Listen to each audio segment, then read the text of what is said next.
नरेश रोही जी, मुझे एक चीज बताइए, झींगा उस पर तो लगा दिया है आपने टैरिफ, और 50%। बहुत से लोग ये अब तक नहीं समझ पा रहे हैं कि ये 50% को छोड़िए, ये नाम आपने गलत लिखे हुए हैं। अभिमन्यु कोहाड़ को आपने बना दिया है कुछ और, पीसीआर।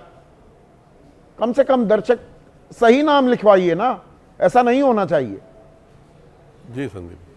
झींगा जो उद्योग है उस पर 60% है टैरिफ जी। 50-10 पहले से था। झींगा 35% अमेरिका में जितने झींगे जाते हैं वो भारत से जाते हैं, उसका 35%। हम 60 दें और उनका कपास आए, हम एक भी पैसा ना ले उनसे आयात में, ड्यूटी में, ये गले उतरती है आपके बात? नहीं, देखिए संदीप जी, मैं बहुत स्पष्ट कहूँगा कि देखिए, प्रधानमंत्री जिस ढंग से किसानों के उत्पादों का जो दबाव था आयात करने का यहाँ, वो सामने खड़े रहे और उन्होंने लाल किले से भी उसकी घोषणा करी कि मैं किसानों के सामने दीवार बन के खड़ा हूँ। लेकिन एक बात और मैं आपको इसमें जोड़ना चाहता हूँ, हमें इस बात का भी ध्यान रखना पड़ेगा कि हमको कहना ही नहीं है, हमको करना है। देखिए, कहते हुए ना दिखें, करते हुए दिखें। मेरा कहना यह है कि रोटी, कपड़ा और मकान, ये 3 चीज बेसिक जरूरी हैं एक आम आदमी के लिए, और हमारे पास इतनी बड़ी आबादी है कि हम उसको किसी दूसरे के भरोसे नहीं छोड़ सकते। हमने दलहन का उदाहरण आप देखिए और तिलहन का देखिए। आज हमारी नीतियों के कारण हम 60% तिलहन जो है इंपोर्ट पे आ गए। हाँ, तो कपास में हमें ये ध्यान रखना चाहिए कि बहुत सेंसिटिव एरिया है। और तिलहन हमारे किसानों को दाल या तेलों का, जो फसल तेल भी जिससे निकलता है, उसके दाम नहीं मिलते, बाहर से आ रहा है। नहीं, वहां वो बहुत सारे पेच है। हाँ, केसी त्यागी जी कह रहे थे कि किसान संकट के दौर से गुजर रहा है। हाँ। मैं कह रहा हूं किसान 500-700 सालों से संकट के दौर से गुजर रहा है। वो निकला नहीं है आज तक, उसके निकलने की कोई संभावना भी अभी नहीं है, जो परिस्थितियां हैं। लेकिन मेरा कहना यह है कि हमको कपास के मामले में, क्योंकि कपड़ा, कपास क्या शुरुआती है, ये कहना, देखिए जेनेटिकली मॉडिफाइड हम क्रॉप्स को आने नहीं दे रहे, अब ये भी अर्थ सत्य है। कितने जेनेटिकली मॉडिफाइड तो आ चुके हैं ना भारत में। नहीं, चोरी से आ रहे हैं, हमने वैसे परमिशन नहीं करी है। तो लेकिन चोरी से, दाएं बाएं से वो आने का प्रयास करते हैं। मैं अभी पीछे कलकत्ता था तो मुझे एक जो तिलहन के व्यापारी हैं उन्होंने कहा कि बांग्लादेश के थ्रू जो जीएम ये ऑयल है, खाद्य पदार्थ है, खाद्य तेल है, ये वहां से बंगाल से होके आता है। सरकार को गौर करना चाहिए इस बात पे। मैं वही तो कह रहा हूं। तो नहीं, हम उस बात पे आते हैं कि कपास के मामले में जो आज ये कम किया है, क्योंकि हमारा उत्पादन, हम आत्मनिर्भर नहीं हो गए थे, हम एक्सपोर्ट कर रहे थे कपास का। आज स्थिति ये हो गई है कि हमारे पास जो उत्पादन है वो 2,90,000 डेयरी अगर आप खोल देते हैं, देखिए धीरे धीरे एक सिलसिलेवार, एक क्रमबद्ध तरीका होता है कि भाई वॉलमार्ट आ गया, वो फिर अपना सामान भी लेकर आएगा।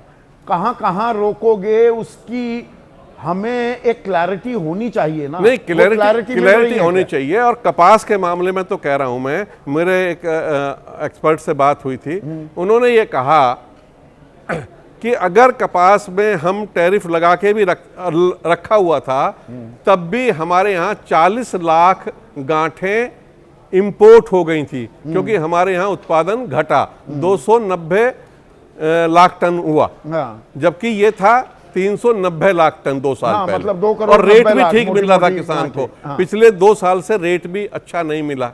तो हमारी जिम्मेवारी है किसानों की जो लागत बढ़ी है उसके रेट को भी मेंटेन करके रखना है, उसको रेट भी पर्याप्त मात्रा में मिले। एक और आंकड़ा है अनिल घनवत साहब, अगर मक्का अमेरिका को रियायत दी तो वो मक्का यहां पर आयात कर पाएगा 2,250 रुपए पर।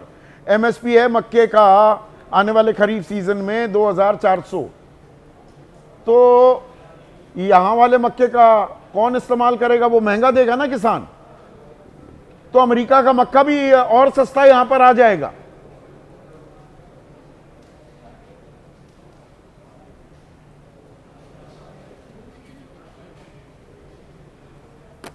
अनिल घनवत, आवाज आ रही है आपको?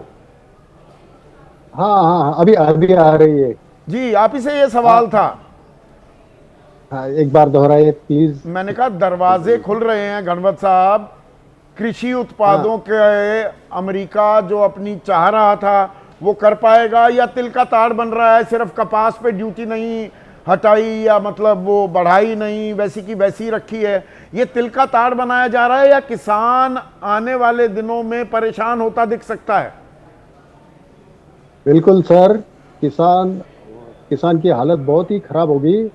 अभी ये इंपोर्ट ड्यूटी घटाने के वजह से और उसको 31 दिसंबर तक प्रोलॉन्ग करने के वजह से बहुत सारा कपास इंपोर्ट होगा, स्टॉक होगा, और अक्टूबर से महाराष्ट्र में उसका पिकिंग शुरू हो जाता है, बिल्कुल दिसंबर हो तक जाता है। चलता है। हाँ, तो जो किसान बेचने जाएगा तो उससे सस्ता कपास तो बाहर से आया होगा, तो महाराष्ट्र के किसान को एमएसपी महाराष्ट्र में के बीजेपी की नीचे। सरकार है, गुजरात में भी कपास होता है, वहीं से प्रधानमंत्री मोदी और गृह मंत्री अमित शाह आते हैं, वो अपने ही किसानों का नुकसान क्यों कराएंगे अनिल गणवत साहब?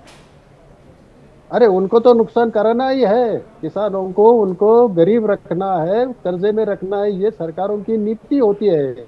ये पहली बार नहीं हुआ है कि जीरो इंपोर्ट ड्यूटी हुई है, इससे पहले भी जीरो इंपोर्ट ड्यूटी से कपास लाई गई, और आज गेहूं का तो हमारे पास अच्छा स्टॉक है, फिर भी आज की न्यूज़ है कि जो स्टॉक लिमिट है वो गेहूं के घटाए गए। तो सरकार ये जो चीजें करती है, अभी ये ट्रम्प का तो एक बहाना हो गया है, लेकिन जो टेक्सटाइल इंडस्ट्री है, ये टेक्सटाइल इंडस्ट्री हर बार जब उनका मुनाफा घटने लगता है तो सरकार पे दबाव डालती है कि भाई हमें घाटा हो रहा है और कुछ ना कुछ करो।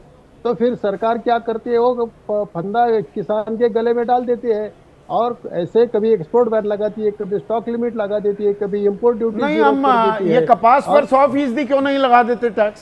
कौन रोक रहा है हमें? वो हमें धमका रहा है, वो हमें डराने की कोशिश कर रहा है, हमें कौन रोक रहा है? नहीं, हम अगर उनके ऊपर टैक्स लगा देते हैं तो हमारा जो यहाँ का टेक्सटाइल इंडस्ट्री है वो मर जाएगा। वो तो मर ही आपने जो रहा है, दिमाग- 60% के करीब टैक्स हो गया। वो तो वहां तो रोजगार का संकट मुंह बाए खड़ा हुआ है। हाँ, और दूसरी बात यह है कि इंटरनेशनल मार्केट में कपास बहुत सस्ता है। अभी हमारे यहाँ 8,110 का एमएसपी डिक्लेयर किया गया है, और आज इंटरनेशनल मार्केट में 6,500 से 6,800 में बहुत अच्छी क्वालिटी की कपास मिल रही है। और जो इम्पोर्ट 11% ड्यूटी होने के बावजूद भी जो इम्पोर्ट होता था वो सिर्फ एक्स्ट्रा लॉन्ग स्टेपल कॉटन का होता है, जो एक्सपोर्ट ओरिएंटेड टेक्सटाइल इंडस्ट्री को लगता है। डोमेस्टिक सप्लाई के लिए जो कपास चलती है वो भारत की चल जाती है, लेकिन अमेरिका अगर आपको भेजना है, जापान भेजना है, डेवलप्ड कंट्रीज यूरोप में भेजना है, तो आपको लॉन्ग स्टेपल लेंथ का अच्छी स्ट्रेंथ वाले कपास चाहिए, जो भारत में बहुत कम पैदा होती है। जितनी रिक्वायरमेंट है उसके 2% ही हम पैदा मैं करते एक चीज हैं। दोबारा से यहाँ पर इसके- अंडरलाइन कर दूं अनिल गणवत साहब, आप कह रहे थे कि नहीं वो हमारे को एक्सपोर्ट कर रहे हैं कपड़ा। 4 लाख रोजगार पर खतरे की तलवार लटकी हुई है। 10 लाख रोजगार, तिरुपुर पर टैरिफ का क्या असर पड़ेगा? मैं एक इंडस्ट्रियल हब की बात कर रहा हूं। नहीं, वही तो मैं कह रहा हूँ ना, वही मैं कह रहा हूँ कि टेक्सटाइल इंडस्ट्री का प्रेशर है कि भाई इतने लोग हमारे यहाँ काम करते हैं, उनका रोजगार चला जाएगा। तो मतलब इसलिए आप कह हमें रहे हैं उनका अच्छा कि हमें सस्ती कपास दिला दो, तो अमेरिकी कपास हाँ, खरीदने दो उनका- और उनका- भारतीय। उनका दबाव है अरे कि इतना लंबा खेल खेला जा रहा है। कपास दो।